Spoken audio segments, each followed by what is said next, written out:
cítime sa úplne úžasne. Práve sme po 200 kilometroch sme vypili asi 300 litrov. No, ja som vypila asi 8 centilitrov whisky. Nerob sa chrumkavá, sám som ti nalieval. Čo, aj tú ploskačku borovičky, čo si schovala? Borovičku nepijem, to nebola borovička. To mi ja som to videl. Normálne vypila ploskačku borovičky sama, s nikým sa nerozdelila. A teraz ju normálne, že cestou sem, už vlastne my sme zastavili na jej popud, pretože ju napínalo trochu.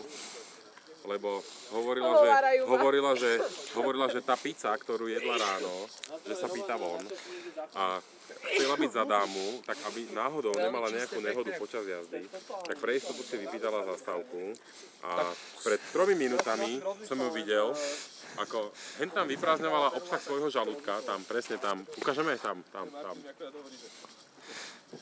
Čo je na tom pravdy? Nič nie je pravda, ja by som vôbec neverila. Ide auto, ktoré nás práve zrazí.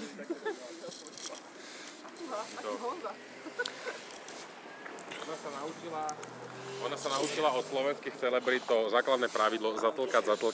Nie, naozaj, jemu never, nie je to dôveryhodný svedok. Nič sa nedialo, jednak som nemala na nejakú pizzu, nevypila som žiadnu borovičku, vždykom som vyprázdňovala obsah svojho žalúdka.